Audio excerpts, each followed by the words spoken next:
Olá, pessoal, tudo bem? E aí, como é que vocês estão? Tudo certo?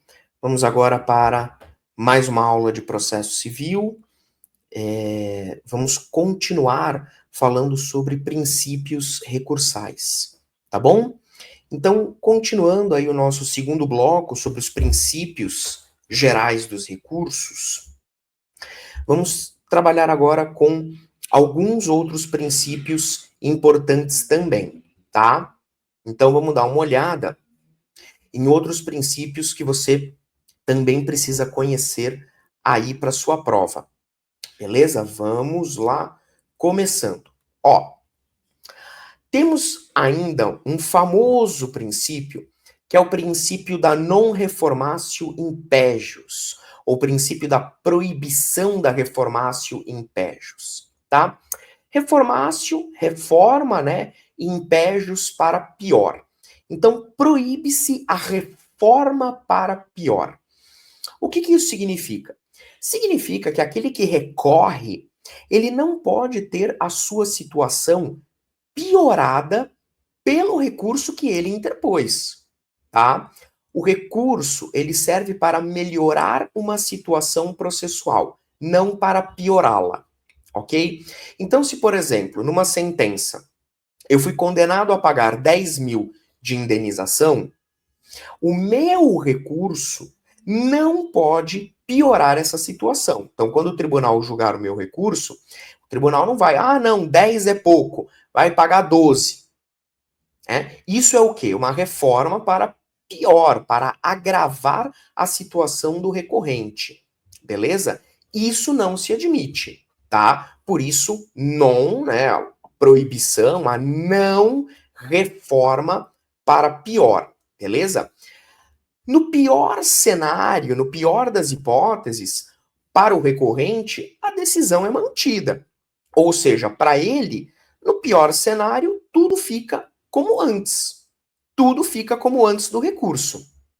Ok? Então, a proibição da reformatio impégios, ela é um princípio recursal extremamente importante que basicamente fala, olha, o recurso é para melhorar a situação do recorrente. Se não der para melhorar, beleza, então deixa tudo como está, ok? Mas não pode haver piora. Este princípio, ele não conta com previsão legal, tá? Então você não vai conseguir encontrar, por exemplo, no CPC, um artigo prevendo, né? Veda-se a reforma para pior, não sei o que, por exemplo. Não, tá? Esse princípio, ele foi sendo construído ao longo do tempo, pela doutrina, pela jurisprudência, e hoje é uma realidade no âmbito recursal brasileiro, tá certo? Então não se admite reforma para pior. Agora, a gente tem que ter cuidado com o seguinte, tá? A gente tem que ter cuidado com o seguinte. Quando eu tenho uma sucumbência recíproca, tá? Quando eu tenho uma sucumbência recíproca, isto é, ambas as partes não ficaram plenamente satisfeitas com a decisão, tá? É possível que apenas uma delas, uma das partes, recorra, tá certo? É possível que apenas uma das partes recorra, ok? Porque aí o que acontece? Na sucumbência recíproca, você tem que ter cuidado com o seguinte: suponha que eu tenho uma sentença, tá? Houve sucumbência recíproca, o autor não conseguiu tudo que ele queria e nem o réu. Neste caso, os dois apresentam um recurso de apelação contra essa sentença. Porque, afinal de contas, né, foi uma sentença que gerou uma sucumbência recíproca, tá? Então, eu tive a apelação do autor e a apelação do réu. Neste caso, vamos imaginar que o tribunal dê provimento ao recurso do réu, tá? E aí, isso gera uma piora para o autor. Isso gera uma piora para o autor, tá?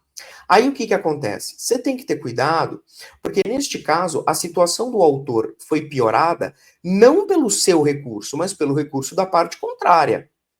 Tá? Então, neste caso, não há que se falar em reformácio impégios.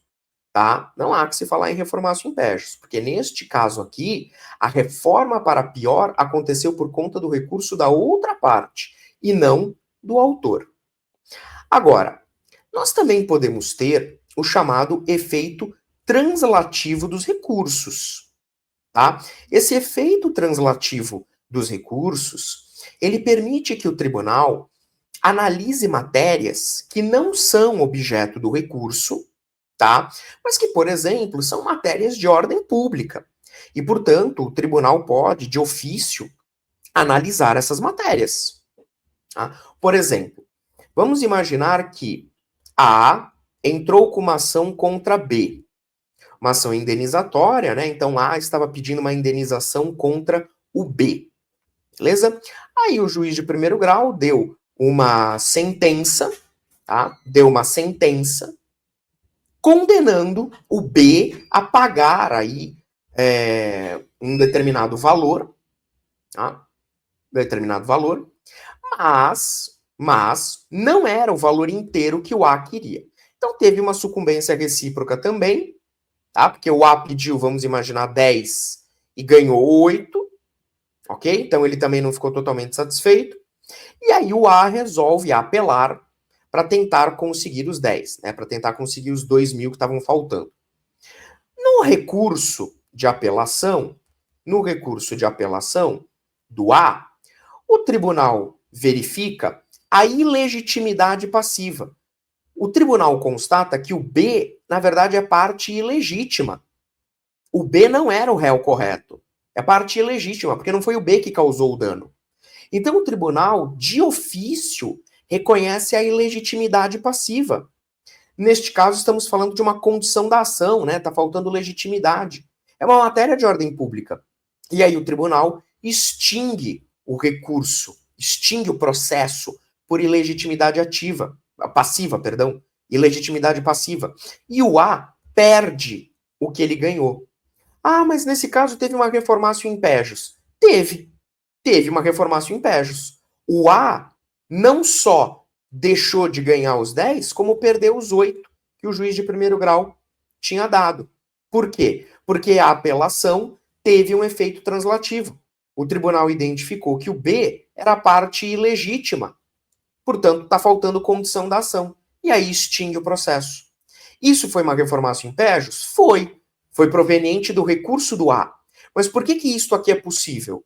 É uma exceção, porque o efeito translativo permite que o tribunal analise algumas questões, ainda que não tenham sido objeto do recurso. Ok? Então, neste caso, é uma exceção a reformácio in pejus. Beleza? É uma exceção a reformácio in pejus. Ok? Outro ponto importante sobre a reformácio in pejus, que vale a pena a gente destacar, é que ela também se aplica ao instituto do reexame necessário, tá? Em que pese o reexame necessário ele não seja recurso, eu já falei isso 300 vezes aqui, a reformácio in pejus também se aplica ao reexame necessário, tá? Isso acontece, pessoal, porque a fazenda pública, ela não pode ter a sua situação piorada, tá?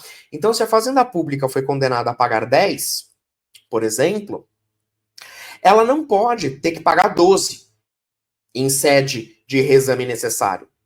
Então, o tribunal está lá analisando a sentença de primeiro grau para ver se vai confirmar a sentença ou não, e acaba constatando, então aqui faltou 2.000 e agrava a situação da fazenda pública. Não pode, tá? Então, por mais que reexame necessário não seja recurso, como de fato não é, este princípio também se estende ao reexame necessário. Ok? Beleza? Então, basicamente, essa foi a ideia da vedação, da proibição da reformácio in pejus. Grande princípio recursal que a gente tem. E que é fácil de entender, né? O meu recurso nunca pode piorar a minha situação. Ou deixa tudo como está, né? Ou deixa tudo como está, ou então não há que se falar em reforma, né, para pior. Pois muito bem. O próximo princípio que eu quero conversar com vocês é o princípio da complementaridade. O que é esse princípio da complementaridade? Esse princípio, pessoal, é o seguinte: no processo civil você tem que ter muito cuidado, porque isso é uma distinção com o processo penal. No processo civil, a gente apresenta as razões recursais no próprio ato de interposição. Então, por exemplo, eu vou interpor um recurso de apelação. Quando eu estiver interpondo o recurso, eu interponho e já apresento as razões. É tudo feito numa única oportunidade. Difere-se do processo penal, onde lá eu posso ter uma data para interposição e outra data para apresentação das razões. Lá no processo penal, eu posso ter datas distintas. No civil, não. Ok? Eu interponho o recurso e no ato de interposição eu já apresento as razões. Tá? Com isso, a partir do momento que eu interponho o recurso, opera-se uma preclusão consumativa, no sentido de que agora acabou o direito de recorrer, porque eu já pratiquei o ato. Eu já pratiquei o ato processual. Então, o ato processual, recorrer, está consumado. Isso faz com que eu esteja impedido de complementar o meu recurso com novas razões. Então, por exemplo, eu entrei com um recurso lá de apelação, por exemplo, mas eu esqueci nas minhas razões recursais de abordar um determinado ponto da sentença. Esqueci de abordar um determinado aspecto da sentença. Eu posso complementar as razões? Não. Por quê? Preclusão consumativa. Preclusão consumativa. Tá? Então você não pode, ainda que você esteja dentro do prazo recursal, né? Você não pode complementar, adicionar novos fundamentos ao teu recurso. Então, quando você interpuser o recurso, tenha certeza de que você literalmente falou no recurso tudo que você queria, porque depois não vai ser mais possível, ok? Entretanto, claro, né, que nós vamos ter exceção. Nós temos exceção. A exceção consiste na possibilidade de eu complementar as razões daquele recurso que já foi interposto, ok? O artigo 1024, que está lá falando dos embargos de declaração, no parágrafo 4º, traz essa possibilidade, tá? Então, o que acontece? Olha só. O parágrafo 4º fala da possibilidade de acolhimento dos embargos de declaração, gerando a modificação da decisão embargada, tá? Como regra, os embargos de declaração, eles não se prestam para alterar a decisão, para mudar a decisão. Eles querem aclarar a decisão. Se ela é obscura, contraditória, não sei o quê. Mas, às vezes, o acolhimento dos embargos gera uma modificação da decisão como consequência desse acolhimento, que é o que a gente chama de efeito infringente dos embargos de declaração. Os embargos de declaração acabam modificando a decisão, tá? Como uma consequência natural do seu acolhimento. Exemplo. O João entrou com uma ação contra a Maria, tá? E ele está pedindo contra a Maria danos materiais e danos morais. Beleza? Então ele fez aí uma acumulação de pedidos. Ele pediu danos materiais e danos morais contra a Maria, tá? O juiz, ele deu sentença. E ele condenou a Maria a pagar os danos materiais. E a sentença foi omissa, porque o juiz esqueceu de analisar os danos morais. Ele só condenou a Maria a pagar, aí, vamos imaginar, 10 mil de danos materiais e esqueceu dos danos morais. O que a Maria fez? A Maria, ela apelou. Então eu tive uma apelação da Maria. tá? A apelação da Maria, porque a Maria não quer pagar os danos materiais, então ela apelou. Só que o João entrou com embargos de declaração, ele entrou com embargos de declaração, falando assim, juiz, a sua sentença foi omissa porque você deixou de analisar os danos morais. Então a Maria entra com apelação e o João com embargo de declaração, porque a omissão da decisão também é hipótese de embargos. O juiz acolhe os embargos de declaração, falando assim, caramba, realmente eu esqueci os danos morais, vou julgar. Julga e condena a Maria também a pagar, vamos supor, 2.000 a título de danos morais. Opa, os embargos de declaração mudaram a decisão original. Agora a Maria tem que pagar 10.000 de danos materiais e 2 de danos morais. Então isso é o que a gente chama de efeito infringente dos embargos. Tá, e o que isso tem a ver com a complementaridade? Tem a ver que o parágrafo 4º está dizendo o seguinte, nesse caso, a Maria vai ter o direito de complementar as suas razões, no caso as razões de apelação, nos limites da modificação, no prazo de 15 dias. Então a Maria vai ter agora 15 dias para complementar as suas razões de apelação, porque ela não tinha na apelação falado nada sobre os danos morais. Ela só falou dos danos materiais. Como os embargos de declaração mudaram a decisão e agora ela também tem que pagar danos morais, ela pode, em 15 dias, complementar as suas razões de apelação para falar sobre os danos morais e também tentar reverter essa decisão no tribunal. Então, aqui eu tenho um exemplo em que eu estou aplicando, de forma excepcional, mas diante de uma autorização legal, o princípio da complementaridade. Ok? Regra geral, interpus o recurso, preclusão consumativa. Não posso ir lá e complementar os fundamentos, tá? Mas em alguns casos excepcionais, a complementação pode ser possível, como temos aí o exemplo do artigo 1024, parágrafo 4º do CPC. Beleza? Onde essa possibilidade de complementar as razões é expressamente permitida pela lei no prazo de 15 dias. Um outro caso em que eu também posso complementar as razões é quando eu tiver a chamada fungibilidade recursal que a gente comentou no bloco anterior, né? Conhecer de um recurso como se fosse outro. Então a gente viu que existe fungibilidade entre recurso especial e extraordinário, né? E vice-versa. Eu posso entrar com o especial e ele ser considerado extraordinário e vice-versa. Eu entro com o extraordinário, ele é considerado especial. Tá? Também existe essa fungibilidade, como a gente falou no bloco passado, entre os embargos de declaração e o agravo interno, né? E quando houver essa fungibilidade recursal, pode ser que eu tenha que fazer uma adaptação no procedimento do recurso. Então, neste caso de fungibilidade, eu também poderei complementar, adaptar as razões, mesmo o recurso já tendo sido interposto. Ok? Então, são casos excepcionais onde o princípio da complementaridade, ele é possível, ele é admitido. Beleza? Avançando. Princípio da consumação, aqui a gente não tem grandes dificuldades, tá? É muito parecido o princípio da consumação com a complementaridade.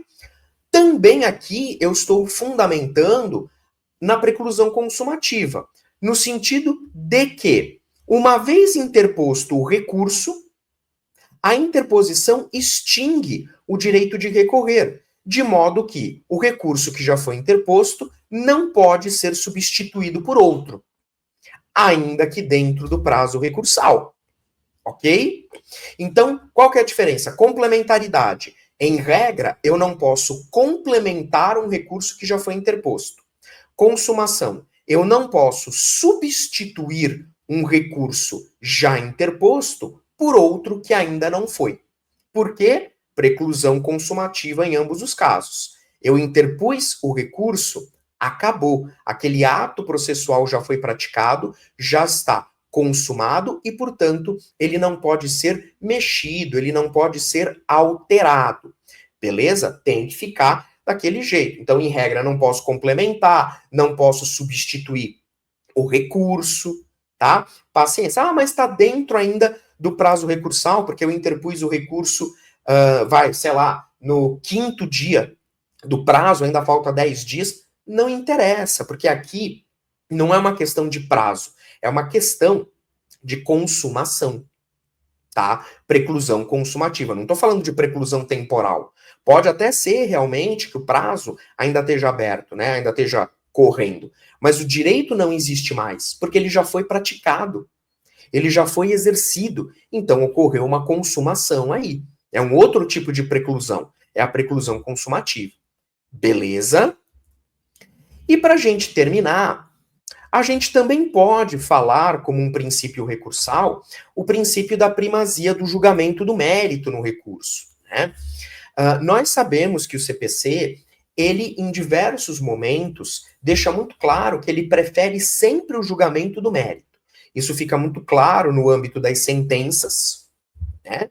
Fica muito claro no âmbito das sentenças, mas nós também podemos aplicar esse princípio ao recurso. Então, a preferência é que o mérito do recurso, o pedido do recurso, ele sempre seja analisado dentro aí das possibilidades. Lembremos que, antes de se analisar o mérito do recurso, ele deve passar pelo juízo de admissibilidade.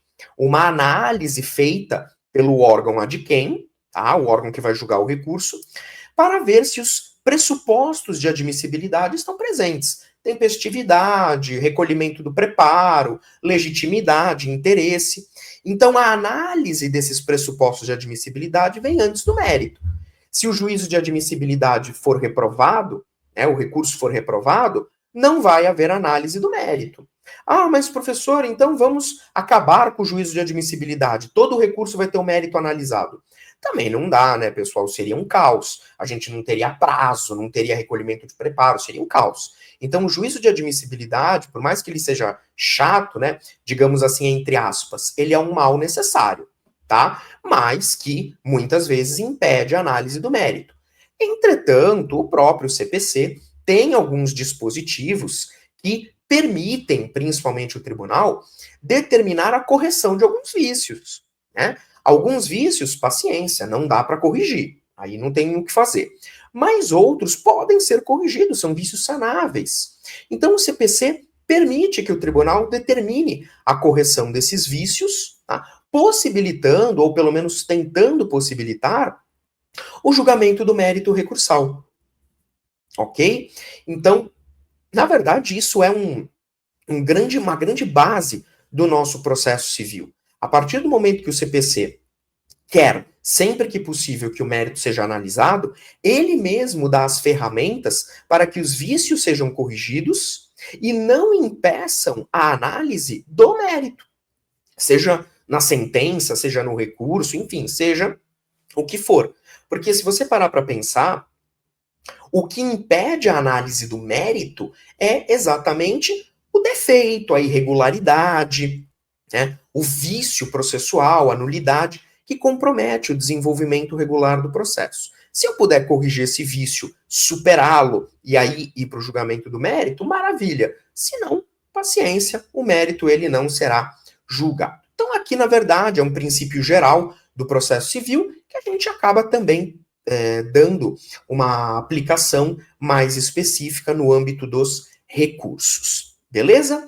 Então, basicamente, pessoal, esses eram os princípios recursais que eu gostaria de trabalhar, né, aí com vocês. Então, falamos da proibição da reformatio in pejus, falamos aí da complementaridade, falamos da consumação e terminamos com a primazia do julgamento do mérito do recurso. Beleza? Então, pessoal, tema devidamente ministrado, ok? Princípios recursais, mais um tema vencido. Pessoal, obrigado aí pela oportunidade, obrigado pela paciência, obrigado aí pela audiência, e a gente se vê num próximo encontro, tá bom? Abraço e até lá!